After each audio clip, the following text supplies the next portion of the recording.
That particular day, fatigue seemed to have taken a heavy toll on me. After tucking my daughter Nia into her crib, I collapsed onto my own bed and slipped into sleep almost instantly. Sometime later, I jolted awake to the sound of Nicholas crying in the dead of night. Still half asleep, I glanced at my mobile phone. 1 o'clock a.m., thankfully. I managed to snatch a brief nap earlier. Summoning what energy I had left, I dragged myself up, intending to comfort Nia in the living room. Just then, a sharp voice pierced the silence. "Shut up. Be quiet." Momentarily disoriented, I couldn't pinpoint the source.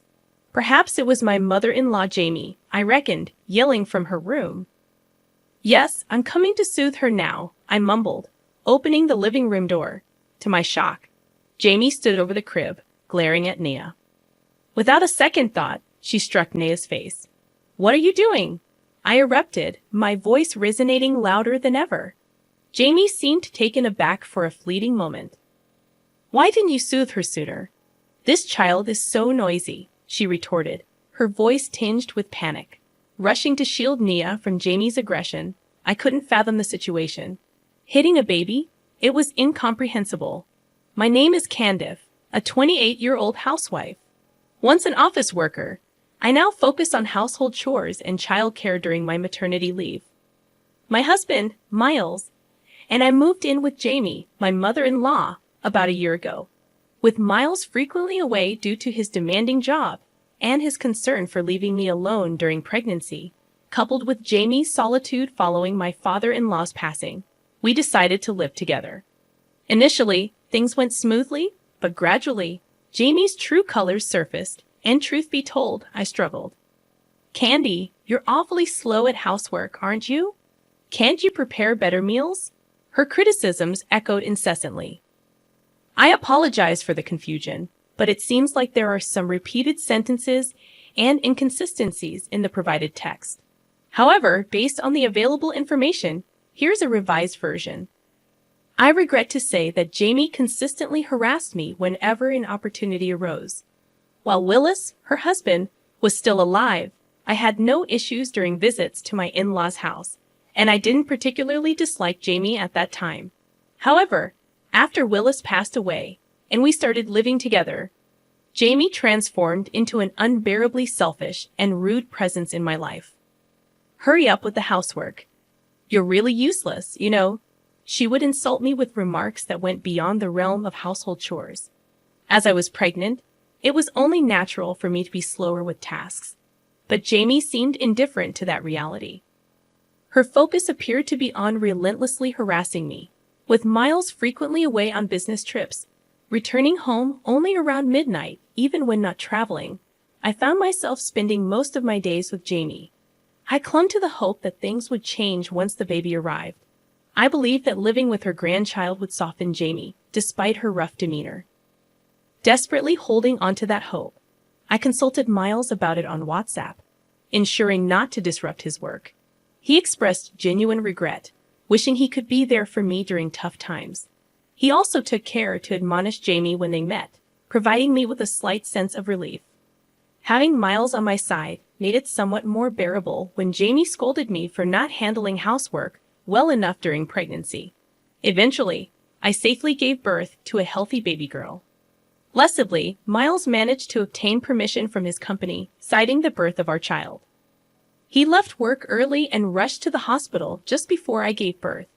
When he held our newborn daughter, he marveled at her angelic cuteness, expressing genuine happiness. I, too, felt joy in bringing into the world the child of the man I love. I informed Jamie about the birth of our healthy baby girl through WhatsApp, assuming she might visit the hospital since we shared a living space. To my surprise, Jamie didn't show up, and she didn't respond on WhatsApp. The concern arose. Could she be uninterested in her granddaughter? Anxiety crept in as I pondered whether the harassment would persist even in this new chapter. As I grappled with these thoughts, the hospital room door swung open. "Candice, how are you feeling?"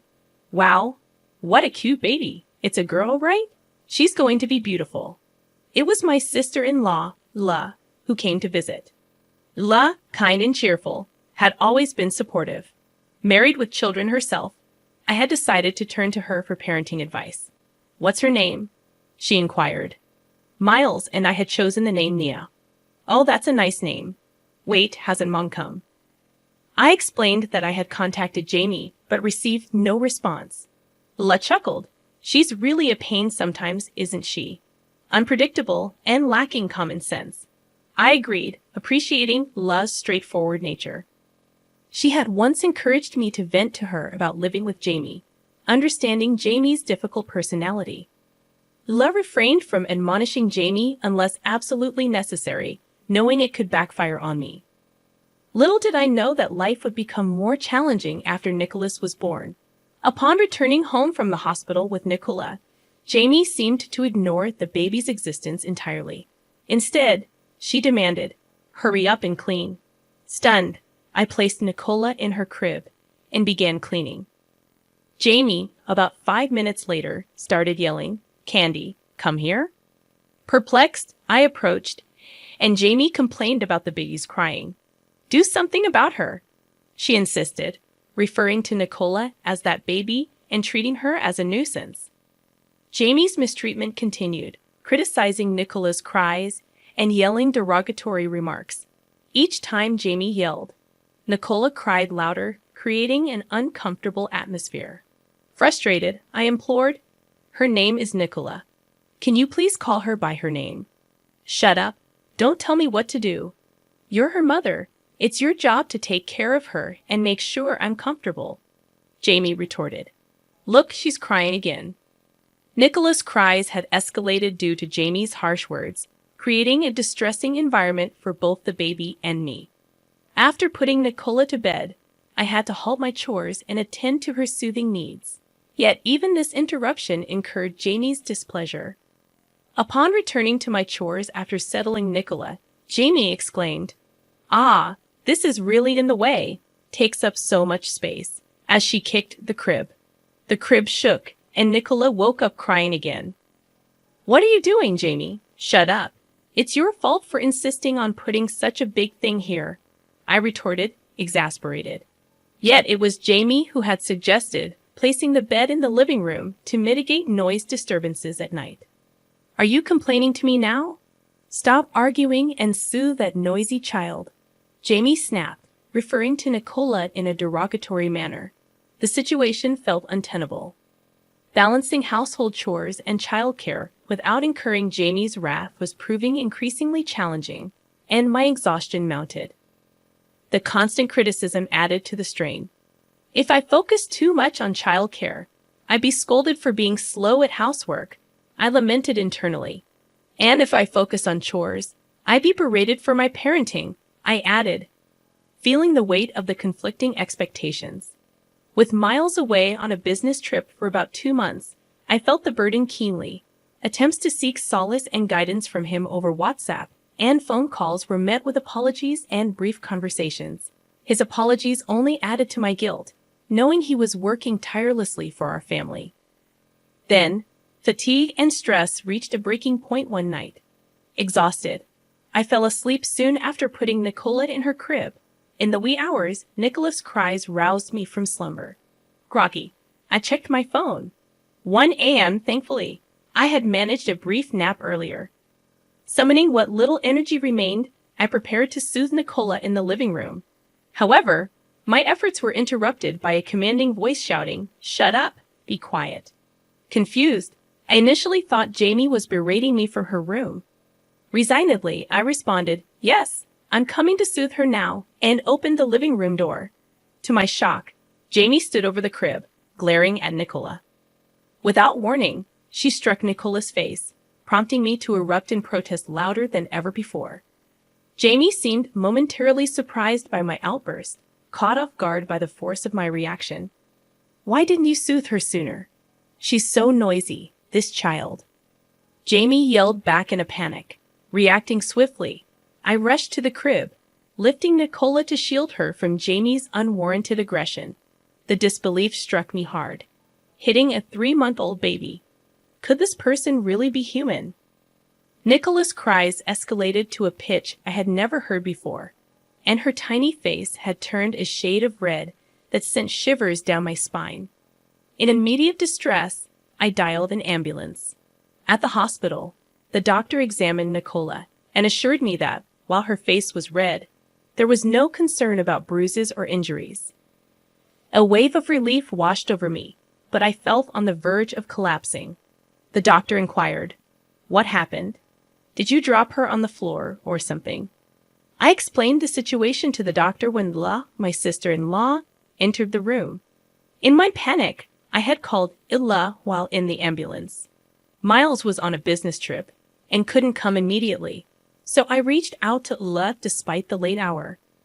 Illa described Jamie hitting Nicola to the doctor, leaving him speechless, and she herself shook with anger.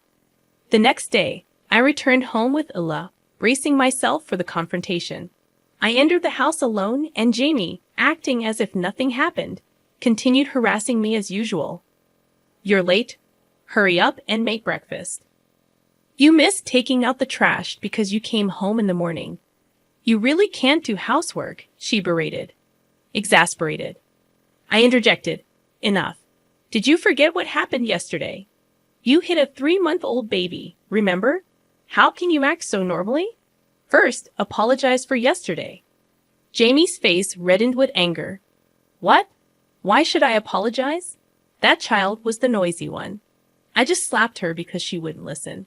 It's a part of discipline. I thought she wouldn't be quiet otherwise." "That's not discipline. It's violence." "Enough with the noise. Just do your chores already," I asserted, my voice firm. "You don't regret it at all. Don't even think you did anything wrong." I called for Lila to enter the living room. "Lila, please come in." Jamie was taken aback. "Mom, what are you doing? I can't believe you did such a thing." "No, that's, Jamie stammered, flustered by Layla's sudden arrival. "Mom, you do realize that what you did is legally punishable, right?" Layla pointed out, her tone stern. Jamie's face turned pale. "Lila, you're not going to sue your own mother, are you?" Jamie pleaded, attempting to downplay the severity of her actions. Lila corrected her. "The one who's going to sue is Candice. I'll just be her lawyer." But wait, it was just a part of her education. Who would agree that hitting a baby is education? "This is a case of assault," I asserted firmly. No matter how much Jamie tried to justify her actions, such behavior could never be excused. "I'll definitely sue you. Be prepared," I warned Jamie, determined to seek justice. At that moment, Jamie began to cry quietly. "I'm sorry, Candy. I'd always lose control when I get angry and end up regretting it later. I've always been depressed and regretful about how I treated you and Nia. I truly am sorry for what happened. Why did I raise my hand to her?" Jamie continued speaking through her tears, expressing remorse. "I'd always wanted a boy for the eldest grandson. It was also Willis's wish. Willis's wish. It might be an old-fashioned thought, but we always hoped for a boy to carry on the family line. And when a girl was born instead, I was happy about the birth of a granddaughter, but also felt like I failed to fulfill a promise to Willis. And every time I got angry, I couldn't control myself. I'm really sorry." "Jamie, please calm down. Let's talk properly first," I suggested, trying to diffuse the tension. However, Jamie persisted. "No, I've done something terrible. No amount of apologies will ever be enough." She kept apologizing repeatedly, and I felt my heart waver, almost considering forgiveness. But then Leila spoke up. "Don't take her seriously, Candy. Mom always pretends to be deeply remorseful like this when she's cornered, just to end criticism against her. She did the same when Dad found out about her affair. He forgave her because he fell for her act, but her tears dried up immediately afterward. This is probably just an act too, right? You can't fool me." Leila's astute observation made Jamie falter. "What are you saying, Leila?"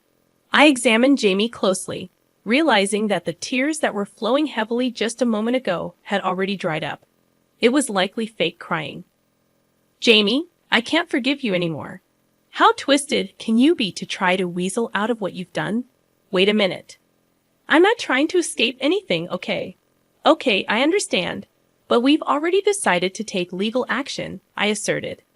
As I spoke, Jamie's face turned red with anger. Don't joke with me. Why should I be subjected to this by a daughter-in-law like you? How insolent! Just then, the sound of the house key turning was heard. Candice, is Nicholas safe? Miles' voice echoed through the tense atmosphere. Why are you here? I was taken aback. I had only contacted him on WhatsApp. I thought Miles couldn't come since he was on a business trip. I had called him several times in the middle of the night, but then he drove straight here. Miles had been driving since 3:00 a.m. and arrived this morning. I didn't know Miles was coming too. Mom, cut it out. I've been hearing about your harassment from Candy, and I've been warning you every time, haven't I? And now you've gone and hit my precious Nicola. I'll never forgive you for this, Mom, Miles declared sternly. Even you're blaming me? How cruel. After I raised you, and Jamie retorted, her voice tinged with indignation. What are you talking about?